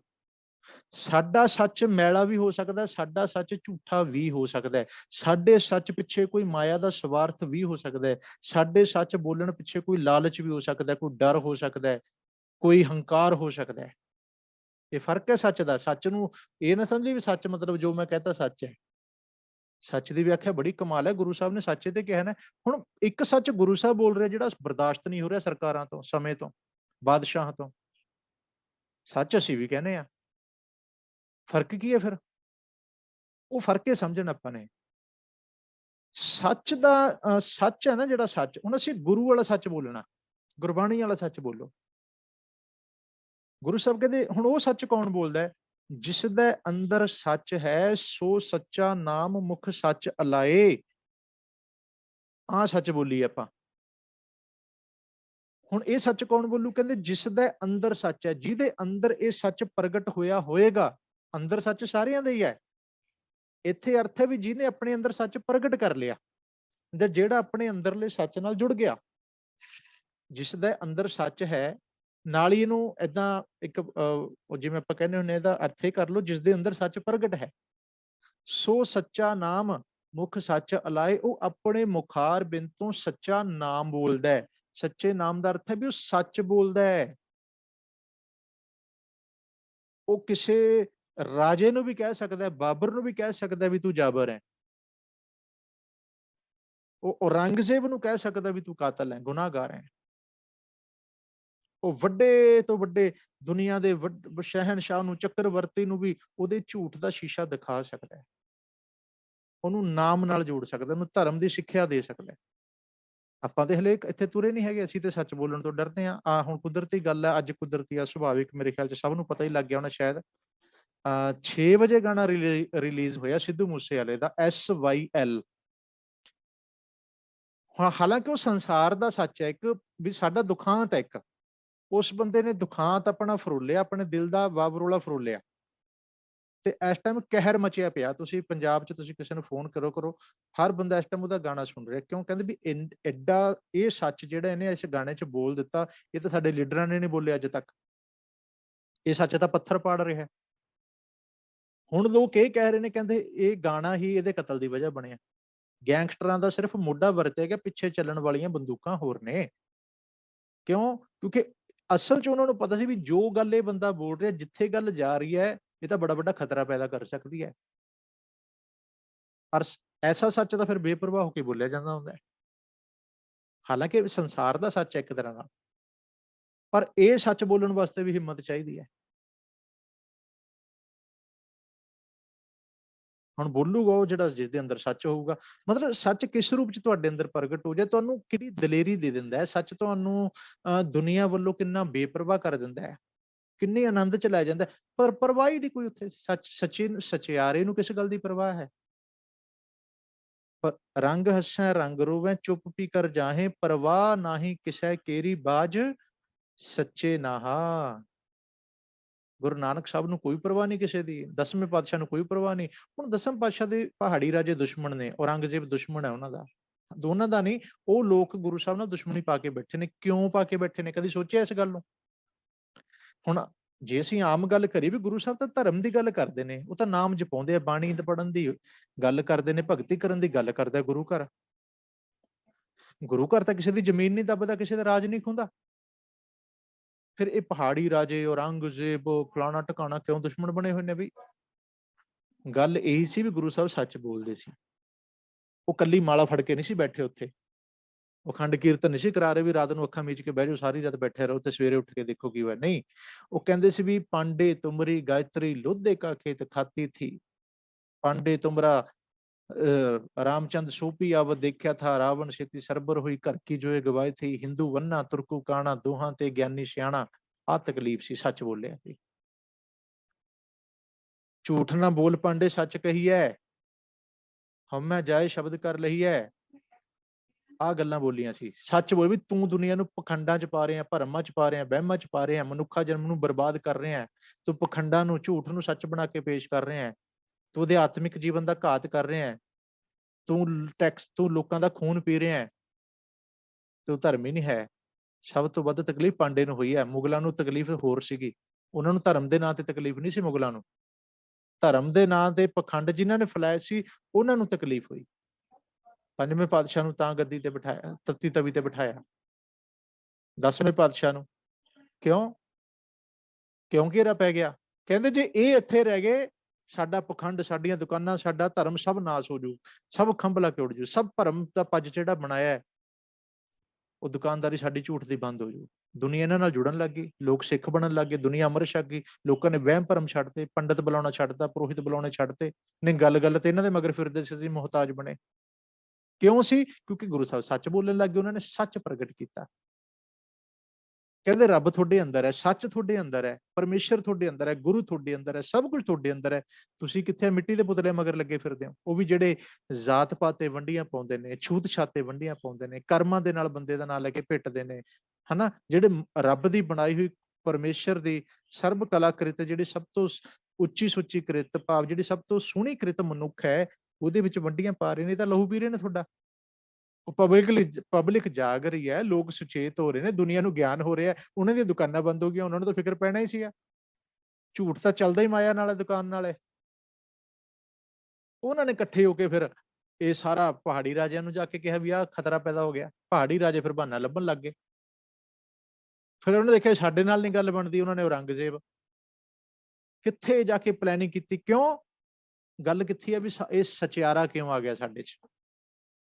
ਝੂਠ ਨੂੰ ਖਤਰਾ ਪੈਦਾ ਹੋ ਗਿਆ। ਜਿਹਦੇ ਅੰਦਰ ਧਰਮ ਹੁੰਦਾ ਨਾ, ਬਸ ਜਿਹਦਾ ਧਰਮ ਸਿੱਤੀ ਸੰਬੰਧ ਬਣ ਗਿਆ, ਉਹ ਨਹੀਂ ਪਰਵਾਹ ਪ੍ਰਭੂ ਮੰਨਦਾ ਕਿਸੇ ਦੀ। ਫਿਰ ਉਹ ਕਹਿੰਦਾ ਰਾਜਾ ਹੋਏਗਾ ਤਾਂ ਆਪਣੇ ਘਰ ਚ ਹੋਏਗਾ, ਆਪਨ ਬਾਪੈ ਨਾ ਹੀ ਕਿਸੇ ਕੋ ਭਾਵਨ ਕੋ ਹਰ ਰਾਜਾ। ਰੱਬ ਤੁਹਾਡੇ ਪਿਓ ਦਾ ਨਹੀਂ ਹੈ ਕਿਸੇ ਦਾ, ਕਹਿੰਦੇ ਉਹ ਤਾਂ ਭਾਵਨਾ ਦਾ ਹੀ ਹੈ। ਤੁਸੀਂ ਕਹਿੰਦੇ ਰੱਬ ਤੇ ਵੀ ਆਪਣਾ ਅਧਿਕਾਰ ਜਮਾਇਆ ਹੋਇਆ। ਹੁਣ ਇਹ ਕ੍ਰਾਂਤੀਕਾਰੀ ਜਿਹੜੇ ਬਚਨ ਨੇ, ਕੌਣ ਜਰਦਾ ਇਹਨਾਂ ਨੂੰ ਬਈ? ਸੌਖੇ ਨਹੀਂ ਹੁੰਦੇ, ਸੱਚ ਜਰਨਾ ਸੌਖਾ ਨਹੀਂ ਹੁੰਦਾ। ਇਸੇ ਕਰਕੇ ਤੁਸੀਂ ਦੇਖੋ ਦੁਨੀਆ 'ਚ ਵੀ ਜਿਹੜਾ ਸੱਚ ਬੋਲਦਾ ਨਾ, ਹਾਲਾਂਕਿ ਦੁਨੀਆ ਦਾ ਵੀ ਸੱਚ ਹੁੰਦਾ ਹੈ, ਉਹਦਾ ਕਿਸੇ ਦਾ ਖੂਨ ਹੋ ਜਾਏਗਾ, ਕਤਲ ਹੋ ਜਾਏਗਾ, ਕਿਸੇ ਦਾ ਐਕਸੀਡੈਂਟ ਕਰਾਤਾ, ਕਿਸੇ ਨੂੰ ਕੋਈ ਬਲੇਮ ਲਾ ਕੇ ਉਹਨੂੰ ਜੇਲ੍ਹ 'ਚ ਸੁੱਟਤਾ, ਕਿਸੇ ਦੇ ਕੁਛ ਕਰਤਾ, ਆਹੀ ਕੁਛ ਚੱਲੀ ਜਾਂਦਾ। ਝੂਠ ਕੋਲ ਕੀ ਹੁੰਦਾ? ਝੂਠ ਕੋਲ ਹੁੰਦੀ ਹੈ ਮੈਜੋਰਿਟੀ, ਸੱਚ ਕੋਲ ਹੁੰਦੀ ਹੈ ਮਾਈਨੋਰਿਟੀ। ਸੱਚ ਦੀ ਗਿਣਤੀ ਹਮੇਸ਼ਾ ਘੱਟ ਹੁੰਦੀ ਹੈ, ਝੂਠ ਦੀ ਗਿਣਤੀ ਬਹੁਤ ਲੰਮੀ ਚੌੜੀ ਹੁੰਦੀ ਹੈ। ਬਸ ਇੱਕ ਗਿਣਤੀ ਵਾਲਾ, ਕੁਆਂਟੀਟੀ ਵਾਲਾ ਫਰਕ ਜ਼ਰੂਰ ਰਹਿ ਜਾਂਦਾ ਹੁੰਦਾ ਹੈ। ਪਰ ਉਹ ਵੱਡੀ ਗਿਣਤੀ 'ਚ ਆ ਕੇ ਵੀ ਝੂਠ ਰਹਿੰਦਾ, ਇਹ ਛੋਟੀ ਗਿਣਤੀ 'ਚ ਆ ਕੇ ਵੀ ਸੱਚ ਹੀ ਰਹਿੰਦਾ ਹੈ। ਧਰਮ ਨੇ ਧਰਮ ਹੀ ਰਹਿਣਾ ਹੈ। ਜਿਹਨੇ ਸੱਚ ਧਰਮ ਕਮਾ ਲਿਆ, ਗੁਰੂ ਸਾਹਿਬ ਕਹਿੰਦੇ ਧਰਮ ਛੇਤੀ ਸੰਬੰਧ, ਉਹਦੇ ਤਾਂ ਫਿਰ ਆਨੰਦ ਹੀ ਆਨੰਦ ਹੈ। ਧਰਮ ਤੇ ਅਸੀਂ ਕੀ ਕੀਤਾ ਸੀ? ਧਰਮ ਨਹੀਂ ਕੀਤਾ। ਧਰਮ ਛੇਤੀ ਵਪਾਰ ਨਾ ਕੀਤੋ, ਕਰਮ ਨਾ ਕੀਤੋ ਮਿੱਤ। ਅਸੀਂ ਧਰਮ ਨਾਲ ਵਪਾਰ ਕਿੱਥੇ ਕੀਤਾ ਹਲੇ? ਅਸੀਂ ਤੇ ਮਾਇਆ ਦੇ ਵਪਾਰੀ ਹਾਂ, ਸੰਸਾਰ ਦੇ ਵਪਾਰੀ ਹਾਂ। ਧਰਮ ਦੇ ਵਪਾਰੀ ਬਣਨਾ ਪਏਗਾ ਸਾਨੂੰ। ਧਰਮ ਨੂੰ ਆਪਣੇ ਅੰਦਰ ਲੈ ਕੇ ਆਉਣਾ ਪੈਣਾ, ਧਰਮ ਨੂੰ ਪ੍ਰਗਟ ਕਰੋ, ਸੱਚ ਪ੍ਰਗਟ ਕਰੋ ਆਪਣੇ ਅੰਦਰੋਂ। ਹੁਣ ਧਰਮ ਕੀ ਹੁੰਦਾ? ਕਹਿੰਦੇ ਕਬੀਰਾ ਜਹਾਂ ਗਿਆਨ ਤਹ ਧਰਮ ਹੈ, ਜਹਾਂ ਝੂਠ ਤਹ ਪਾਪ। ਧਰਮ ਉੱਥੇ ਹੁੰਦਾ ਜਿੱਥੇ ਗਿਆਨ ਹੋਏਗਾ। ਜੇ ਗਿਆਨ ਹੀ ਨਹੀਂ ਤਾਂ ਧਰਮ ਕਾਹਦਾ ਭਰਮ ਹੋਏਗਾ, ਪਖੰਡ ਹੋਏਗਾ। ਲੋਕ ਤੇ ਚਾਰ ਇੱਟਾਂ ਰੱਖ ਕੇ ਉਹਨੂੰ ਵੀ ਰੱਬ ਬਣਾ ਲੈਂਦੇ ਨੇ। ਹਰੇ ਰੰਗ ਦੀ ਕਲੀ ਕਰਕੇ ਉਹਨਾਂ ਦਾ ਰੱਬ ਆ, ਲਾਲ ਕਲੀ ਵਾਲਾ ਉਹਨਾਂ ਦਾ ਰੱਬ ਹੈ। ਧਰਮ ਤਾਂ ਇੱਥੇ ਫਸਿਆ ਸਾਡਾ ਹਲੇ। ਕਿਸੇ ਦਾ ਰੱਬ ਐਤਵਾਰ ਨੂੰ ਮਿਲਦਾ, ਕਿਸੇ ਦਾ ਸ਼ਨੀਵਾਰ ਨੂੰ ਮਿਲਦਾ, ਕਿਸੇ ਦਾ 5 ਦਿਨ ਬਾਅਦ ਮਿਲਦਾ, ਕਿਸੇ ਦਾ 2 ਦਿਨ ਮਿਲਦਾ। ਅਸੀਂ ਤੇ ਆਹ ਕੁਛ ਕਰ ਰਹੇ ਹਾਂ ਹਲੇ। ਗਿਆਨ ਤੇ ਹੈ ਹੀ ਨਹੀਂ ਸਾਨੂੰ। ਅਰ ਧਰਮ ਫੁੱਲ ਹੈ, ਨਾਨਕ ਗੁਰ ਸੰਤੋਖ ਰੁੱਖ, ਧਰਮ ਫੁੱਲ ਫਲ ਗਿਆਨ। ਧਰਮ ਨੇ ਸਾਨੂੰ ਗਿਆਨ ਦਾ ਫਲ ਦੇਣਾ ਹੈ। ਇਸ ਲਈ ਧਰਮ ਕਮਾਉਣਾ ਹੈ ਤਾਂ ਕਿ ਸਾਨੂੰ ਗਿਆਨ ਦਾ ਫਲ ਲੱਗੇ। ਅਸੀਂ ਗੁਰਬਾਣੀ ਪੜ੍ਹ ਰਹੇ ਹਾਂ। ਗੁਰਬਾਣੀ ਕੀ ਹੈ? ਧਰਮ। ਇਹ ਸਾਨੂੰ ਕੀ ਦੇ ਰਹੀ ਹੈ? ਗਿਆਨ ਫਲ ਦੇ ਰਹੀ ਹੈ। ਕਾਹਦਾ? ਸੱਚ ਦਾ। ਆਨੰਦ ਦਾ ਫਲ ਦੇ ਰਹੀ ਹੈ, ਮੁਕਤੀ ਦਾ ਫਲ ਦੇ ਰਹੀ ਹੈ। ਅੱਗੇ ਆ ਜਾਏਗਾ ਮੰਨੈ ਪਾਵੈ ਮੁਖ ਦੁਆਰ। ਧਰਮ ਨਾਲ ਵਪਾਰ ਕਰਨਾ ਪੈਣਾ ਹੈ, ਭਾਵ ਧਰਮ ਨੂੰ ਕਮਾਉਣਾ ਪੈਣਾ ਹੈ, ਧਰਮ ਨੂੰ ਅਪਣਾਉਣਾ ਪੈਣਾ ਹੈ, ਸੱਚ ਨੂੰ ਆਪਣੇ ਅੰਦਰ ਪ੍ਰਗਟ ਕਰਨਾ ਪੈਣਾ ਹੈ। ਸਰਬ ਧਰਮ ਮੈਂ ਸ੍ਰੇਸ਼ਟ ਧਰਮ, ਹਰ ਕੋ ਨਾਮ ਜਪ ਨਿਰਮਲ ਕਰਮ। ਹਰੀ ਦਾ ਨਾਮ ਜਪ, ਇਹ ਤੇਰਾ ਨਿਰਮਲ ਕਰਮ ਹੈ। ਇਹੀ ਸਾਰੇ ਧਰਮਾਂ ਚੋਂ ਸ੍ਰੇਸ਼ਟ ਧਰਮ ਹੈ। ਤਜ ਸਭ ਭਰਮ ਭਜਿਓ ਪਾਰ ਬ੍ਰਹਮ, ਕਹੋ ਨਾਨਕ ਅਟਲ ਇਹ ਧਰਮ। ਸਾਰੇ ਭਰਮ ਛੱਡ ਦੇ, ਪਾਰ ਬ੍ਰਹਮ ਨੂੰ ਭਜਨ ਲੱਗ ਜਾਓ। ਹੇ ਨਾਨਕ, ਇਹ ਸਭ ਤੋਂ ਚੰਗਾ ਤੇ ਅਟਲ ਧਰਮ ਹੈ। ਇਹ ਗੁਰੂ ਸਾਹਿਬ ਕਹਿ ਰਹੇ ਨੇ। ਇਹ ਵਿਆਖਿਆ ਹੈ, ਐਸਾ ਨਾਮ ਨਿਰੰਜਨ ਹੋਏ, ਜੇ ਕੋ ਮਨ ਜਾਣੈ ਮਨ ਕੋਏ। ਪਰ ਸਮਝ ਉਹਨੂੰ ਪਏਗੀ ਇਸ ਨਾਮ ਨਿਰੰਜਨ ਦੀ, ਜਿਹਦੇ ਮਨ ਦੇ ਅੰਦਰ ਇਹ ਗੱਲ ਪੱਕੇ ਤੌਰ ਤੇ ਮੰਨ ਲਈ ਜਾਏਗੀ। ਅਗਲੇ ਸੈਸ਼ਨ ਚ ਆ ਜਾਓ, ਬੇਨਤੀ ਹੈ। ਇਹਦਾ ਸਮਾਂ ਸਮਾਪਤ ਹੈ। ਅਗਲਾ ਸੈਸ਼ਨ ਲਾਉਣੇ ਆ, ਉਹਦੇ ਚ ਫਿਰ ਸਾਰੀ ਸੰਗਤ ਦੇ ਵਿਚਾਰ ਸਾਂਝੇ ਕਰਦੇ ਹਾਂ। ਵਾਹਿਗੁਰੂ ਜੀ ਕਾ ਖਾਲਸਾ, ਵਾਹਿਗੁਰੂ ਜੀ ਕੀ ਫਤਿਹ ਜੀ।